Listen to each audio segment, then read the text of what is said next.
Hello everyone, good morning. कैसे हैं आप सब? आई होप कि आप सब लोग बहुत अच्छे हैं और मैं भी एज यूजुअल बहुत अच्छी हूँ। So welcome back to my channel.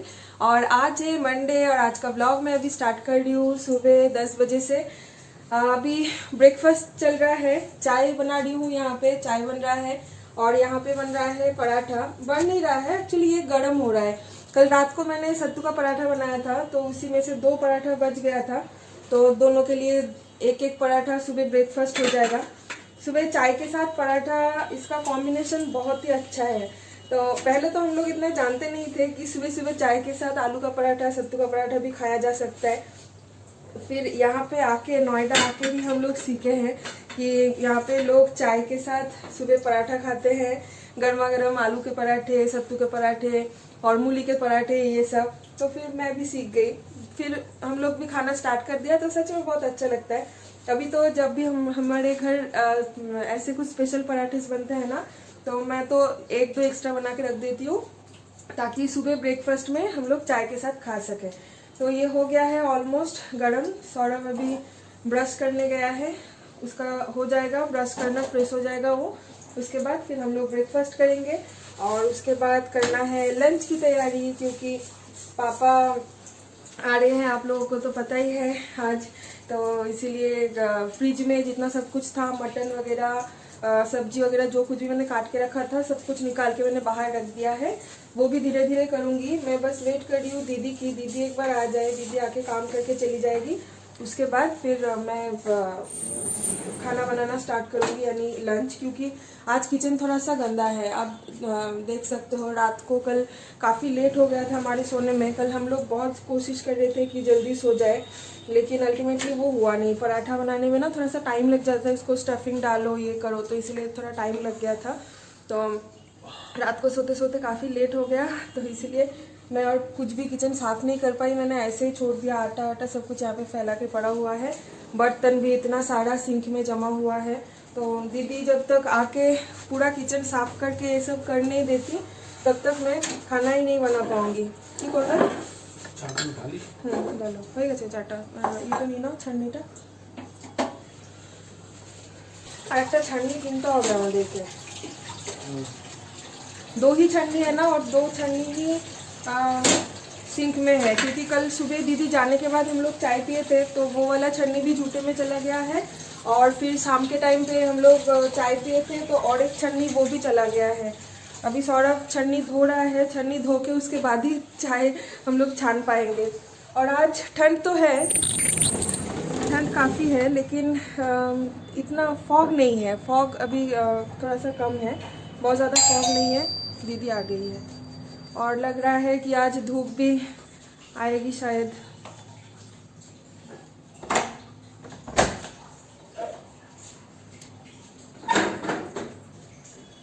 चलो, दीदी भी आ गई है। फटाफट काम खत्म हो जाएगा, फिर ब्रेकफास्ट खत्म करके लंच की तैयारी करना स्टार्ट कर देंगे।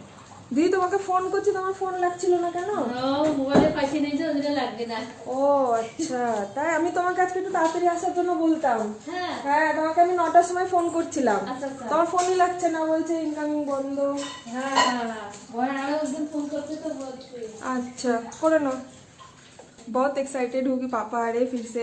वैसे भी पापा इस बार आके ज़्यादा दिन तक नहीं रहेंगे, 2 या 3 दिन, 3 दिन भी शायद नहीं रहेंगे, 2 दिन रह के चले जाएंगे पापा। मेरा बेड भी अभी तक साफ नहीं हुआ। हाँ, बेड भी साफ करना पड़ेगा। पानी गर्म करने के लिए भी मैंने चढ़ा दिया था बाथरूम में। एक्चुअली हमारे इस फ्लैट का नाम ये एक प्रॉब्लम है कि यहाँ पे गीज़र नहीं है, दोनों बाथरूम में ही गीज़र नहीं है, तो हम लोगों को ना वो हीटर से पानी गर्म करना पड़ता है। जैसे मैं एक लास्ट ब्लॉग में बोल रही थी ना आप लोगों को कि मैं नहीं थी, तो सौरभ भी खुद यहाँ पे ये वाला फ्लैट उसने देख के खुद चॉइस करके लिया था। तो उसको इतना पता नहीं था कि फ्लैट लेने से पहले क्या क्या देखना होता है, क्या क्या नहीं। तो इतना अच्छे से कुछ भी नहीं देखा। बाथरूम के नल से पानी टपकता है और एक दूसरे बाथरूम के शावर काम नहीं करता है, या तो फिर बाथरूम में गीज़र नहीं है, नहीं तो किचन का नल डेली ख़राब होता है, हफ्ते में प्लम्बर बुला के ठीक करना पड़ता है। तो ऐसा हालत है। इसलिए नेक्स्ट टाइम जब भी हम लोग कहीं पे घर देखेंगे ना शिफ्ट होने के लिए, तो मैं स्पेशली सब कुछ अच्छे से देख के उसके बाद ही मैं घर लूँगी। मैं भी हम लोगों को घर चेंज करना पड़ेगा मार्च में, क्योंकि हमारे यहाँ क्या होता है हर साल जैसे आप लोग का 1 साल का एग्रीमेंट ख़त्म हो जाता है तो उस टाइम पे आपका रेंट 10% बढ़ा दिया जाता है। तो ऑब्वियसली हम लोग इसी घर पे 2 साल से है, तो फर्स्ट ईयर तो जिस रेंट पे हम लोग आए थे इस घर पे एंट्री किए थे, उसके बाद लास्ट ईयर मार्च में 10% बढ़ा दिया गया, यानी कुछ 1000-1200 के आसपास बढ़ा दिया गया। और उसके बाद फिर भी अगर इस साल भी अगर हम रहते हैं तो इस साल भी 10% बढ़ा देंगे, तो फिर ना वो हमारा आउट ऑफ बजट हो जाएगा। तो इसलिए हम लोग सोच रहे थे कि हम लोग यहाँ पे 10% बढ़ा के जितना पे कर रहे हैं इससे बहुत ही कम प्राइस में हमें इसी सोसाइटी में बगल में कोई फ्लैट खाली होगा तो ना वहाँ पे मिल जाएगा 10 to 12,000 में। जैसे मैंने आप लोग को बताया था मेरे हाउस टूर का जो ब्लॉग है, वहाँ पे मैंने सब कुछ हमारे घर के मंथली एक्सपेंसेस जो है वो सब कुछ मैंने वहाँ पे मेंशन कर दिया था। तो इस रूम से काफ़ी मतलब थोड़ा 1-2 हज़ार कम प्राइस में हमें इसी सोसाइटी में दूसरे फ्लैट भी मिल जाएंगे। तो हम लोग कोशिश करेंगे कि मार्च तक अगर ओनर अगर रेंट बढ़ा देते हैं तो हम लोग कहीं और शिफ्ट हो जाएंगे।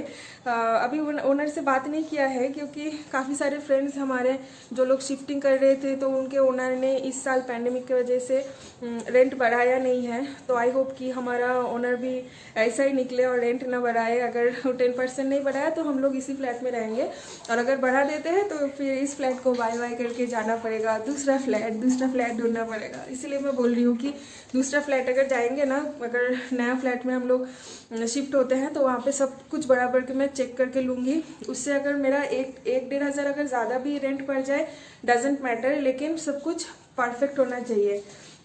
तो और स्पेशली गीज़र, क्योंकि दिल्ली नोएडा के विंटर में ना गीज़र के बिना कुछ भी नहीं कर सकते हो। बाथरूम में तो छोड़ ही दो, बाथरूम में तो ज़रूरत है ही, इवन किचन में भी ज़रूरत पड़ता है गीज़र, नहीं तो फिर मेड भी ठंडे पानी से काम नहीं कर पाती है। बहुत बुरा लगता है। किचन ना हमारा किचन में गीज़र है ना हमारे दोनों बाथरूम में गीज़र है, कुछ भी ओनर ने नहीं दिया था। पापा का जस्ट अभी कॉल आया था, ट्रेन 3 घंटा लेट है फॉग के वजह से। रात को यूजुअली राजधानी एक्सप्रेस से पापा आ रहे हैं, तो यूजुअली क्या होता है ना कि एक्सप्रेस ट्रेन जो भी होता है इतना स्पीड होता है ना उसका कि बहुत ही कम टाइम में पहुंच जाते हैं आप। तो लेकिन इस बार इतना ज़्यादा फॉग है, इस बार नहीं हर विंटर में ही यहाँ पे होता है, इतना ज़्यादा फॉग की वजह से रात को ट्रेन अच्छे से स्पीड कवर अप नहीं कर पाए। तो अभी सुबह 3 घंटा डिले चल रहा है ट्रेन, लेकिन क्या कर सकते हैं। तो पापा ने अभी जस्ट फ़ोन करके बताया, तो अभी काफ़ी टाइम है, अभी टाइम हो रहा है 1:15।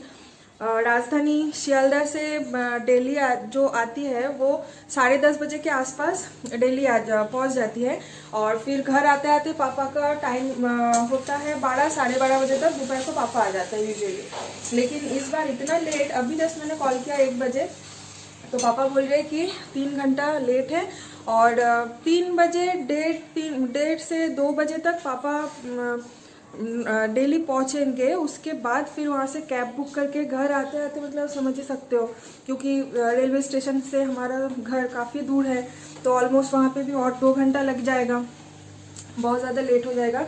लेकिन प्रॉब्लम नहीं है, मम्मी ने बहुत इनफ खाना भेज दिया है पापा के साथ 2 दिन के लिए, क्योंकि ट्रेन में ऑब्वियसली इस बार खाना प्रोवाइड नहीं कर रहे हैं। तो पापा के पास खाना है, खा लेंगे, और घर आके फिर 4-5 बजे पापा नहा के फ्रेश होके उसके बाद ही फिर पापा खाना खाएंगे। तो यहाँ पे मेरा खाना ऑलरेडी बन गया है, ऑलरेडी नहीं मतलब ऑलमोस्ट बन गया है। चावल यहाँ पे मैंने चढ़ा दिया है, चावल तो हो रहा है धीरे धीरे, ऑलमोस्ट हो गया है चावल। और यहाँ पे मैंने बना के रख दिया है करेला फ्राई, और यहाँ पे है रोहू मछली कड़ी, इसको मैंने सिंपल सा आलू डाल के मैंने कड़ी बनाया है।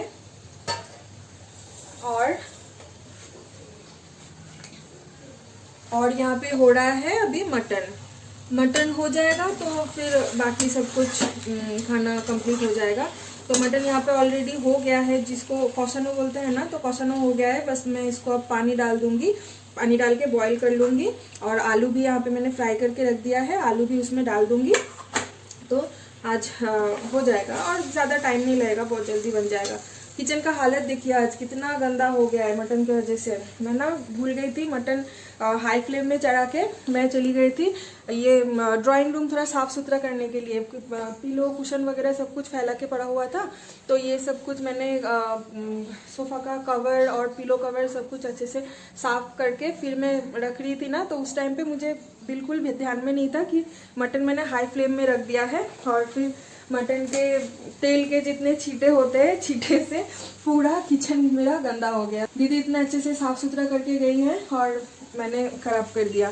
ठीक है, कोई प्रॉब्लम नहीं, खाना एक बार बन जाए उसके बाद मैं तो किचन क्लीन करूँगी ही, कोई प्रॉब्लम नहीं है। बस अभी वेट कर रहे हैं कि पापा जल्दी आ जाए, क्योंकि पापा आएंगे उसके बाद ही मैं खाना खाऊंगी। सौरभ को तो मैंने बोल दिया कि मटन बन जाए उसके बाद तुमको मैं दे दूंगी लंच, तुम लंच कर लेना, क्योंकि उसको फिर लंच करके ऑफिस भी जाना है। तो उसके ऑफिस के लिए आज रात को मैं इतना कुछ बना नहीं रही हूँ। रात को वो आज मटन और चावल ही लेके चला जाएगा, रोटी और नहीं बनाऊंगी। तो उसका तो आज सॉर्टेड है, डिनर बनाने का कुछ प्लान नहीं है उसके लिए। मैं और पापा हम लोग रात को रोटी वोटी बना के खा लेंगे। तो देखिए धूप आज कितनी अच्छी आई है, ये देखिए, है ना, बहुत अच्छी धूप आई है आज। और फॉग तो है लेकिन इतना ज़्यादा भी नहीं है, बाहर तो ऑलमोस्ट क्लियर ही है आज।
पापा फाइनली आ गए हैं और लंच वंच सब कुछ करके पापा थोड़ी देर रेस्ट भी ले लिए हैं। और उसके बाद हम लोग मार्केट गए थे, मार्केट से भी घूम के आ गए हैं। देखिए कितना कुछ हो गया बीच में। ऐसा नहीं है कि आप लोगों से कुछ शेयर नहीं करूंगी, सब कुछ शेयर करूंगी, थोड़ा सा लेट भी होगा लेकिन शेयर जरूर करूंगी। तो मार्केट से आ गए हैं घूम के और काफ़ी सारा मार्केटिंग हम लोग करके लाए हैं, सब्जी मछली वगैरह। पापा आते हैं तो आप लोग तो जानते हैं कि पापा को ही जिम्मेदारी मैं दे देती हूँ किचन के लिए। तो अभी पापा मछली यहाँ पे धो रहे थे, ये देखिए पापा काफ़ी दिन बाद घर पे अच्छा खासा छुट्टी बना के आ गए हैं। और ये रहा मछली, तो ये है हिल्सा मछली, बहुत बड़ा साइज का तो मछली मिला नहीं यहाँ पे, लेकिन कत छिलो এটা ওজন কতজন ছিল? 2 मिली है, 2 मछली यहाँ पे है, दोनों मिला के 750 ग्राम इसका वेट आया है। और एक्चुअली हम लोग ढूंढ रहे थे कि 1 किलो के ऊपर अगर मछली का वजन होता है ना, तो हिल्सा मछली उसका 1 किलो के ऊपर बहुत अच्छा टेस्ट आता है, लेकिन इतना बड़ा मिला नहीं। ऑब्वियसली अभी तो ऑफ सीजन है ना, ऑफ सीजन में मिलता भी नहीं है, तो ये मिल गया। एक पापा ने देखा तो देखा कि एक में 350 ग्राम के आसपास हो रहा था, फिर 2 ले लिया और दोनों में फिर 750 ग्राम हो गया। बिल्कुल फ्रेश है, बहुत ही फ्रेश है और अभी से दिखने में बहुत ज्यादा टेम्पटिंग लग रहा है। कल पापा बनाएगा, मैं तो हिल्सा मछली मुझे इतने अच्छे से आता नहीं है, तो पापा को बहुत अच्छे से आता है। पापा बनाएगा तो क्या रेसिपी बनेगा कल, वो मैं कल ही आप लोगों से शेयर करूंगी। और पापा घर से काफी कुछ चीजें भी लेके आए हैं, शायद आप कुछ कुछ इधर उधर देख भी पा रहे हैं, तो मैं आपको बताती हूँ कि पापा ये देखिए, सबसे जो मुझे जो सबसे ज्यादा पसंद आया है वो है ये माइक्रोवेवन पापा इसीलिए स्पेशली ट्रेन में आए हैं, क्योंकि फ्लाइट में माइक्रोवेवन शायद ला नहीं पाते। लगेज में वो एक तो हेवी हो जाता, वेट में कवर कर लेता वो, और ऊपर से मतलब रिस्की भी होता है ना, क्योंकि वो लोग धमाधम फेंकते हैं लगेज में। तो इसलिए पापा ट्रेन से स्पेशली आए हैं माइक्रोवेवन ले आने के लिए। तो ये गोदरेज का है, मॉडल नंबर मुझे अभी नहीं पता, मॉडल नंबर मैं देख के कल आप लोगों को बताऊंगी। और भी इसके साथ कुछ है, बर्तन वगैरह कुछ आया है। ये ऊपर है, मैंने ऊपर सब कुछ सेट करके रख दिया है, तो ये मैं कल निकालूंगी। कल निकाल के आप लोगों को मैं दिखाऊंगी कि एग्जैक्टली क्या क्या है। तो यहाँ पे माइक्रोवेव है, गोदरेज का मॉडल नंबर भी मैं कल बताऊंगी, और भी कुछ चीजें हैं, वो सब कुछ मैं कल के ब्लॉग में आप लोगों से शेयर करूंगी। घर से मेरी दादी माँ ने, मेरे चाचू ने और मेरी मम्मी और बुआ सब लोग क्या क्या भेजे हैं, सब कुछ मैं कल के ब्लॉग में आप लोगों से शेयर करूंगी। अभी घर थोड़ा सा बिखरा हुआ पड़ा हुआ है टेबल में, इधर उधर मम्मी यहाँ पे कुछ भेजी है। ये देखिए मेरा हेयर ड्रायर भी आ गया है, मेरे बहन भेज दिया है पापा के थ्रू, और पापा का ट्रॉली बैग यहाँ पे है, और सोफा भी थोड़ा सा बिखरा हुआ पड़ा हुआ है। तो कुछ चीजें यहाँ पे भी, कुछ चीजें हैं जो पापा घर से लेके आए हैं, तो ये सब कुछ मैं आज रात को साफ सुथरा कर लूंगी। फिर कल के ब्लॉग में मैं प्रॉपर सब कुछ सजा के आप लोगों के सामने बैठ के अच्छे से मैं सब कुछ दिखाऊंगी कि क्या क्या लेके आए हैं। बहुत कुछ लेके आए हैं पापा, जो कि बहुत काम आने वाला है। तो अभी बस मार्केट से सब्जी वगैरह भी काफ़ी लेके आए हैं, वो सब सैनिटाइज करके फ्रिज में हम लोगों ने डाल दिया है। और रात का डिनर मैं बता देती हूँ, रोटी बनेगा। तो यहाँ पे मैंने आटा ऑलरेडी लगा लिया है, आटा लगा लिया है रोटी के लिए। और प्रेशर कुकर में मटन भी है, मटन काफ़ी दोपहर का बच गया था, क्योंकि पापा मछली और मटन एक साथ खाए नहीं, तो मछली पापा को बहुत ज़्यादा पसंद आया, तो मछली खा लिया था, और मटन खाए ही नहीं थे, ऑलमोस्ट 2 पीस खाए थे शायद, और बाकी पूरा रखा हुआ है। तो रात को रोटी के साथ हम लोग मटन खा लेंगे। और कल जो मिठाई हम लोगों ने लाए थे वो तो मैंने आप लोगों को दिखाई दिया था, तो मिठाई भी है, तो उसी से आज हमारा डिनर हो जाएगा। तो चलिए इस ब्लॉग को अभी मैं यहीं पे एंड करती हूँ, क्योंकि पापा के साथ ढेर सारे बातें भी करने हैं। सौरभ तो ऑफिस चला गया है, सौरभ मिस करेगा कल ऑफिस से आके, जब ब्लॉग देखेगा ये वाला तो उसको पता चलेगा कि हम लोग क्या क्या कर रहे थे सौरभ ऑफिस जाने के बाद।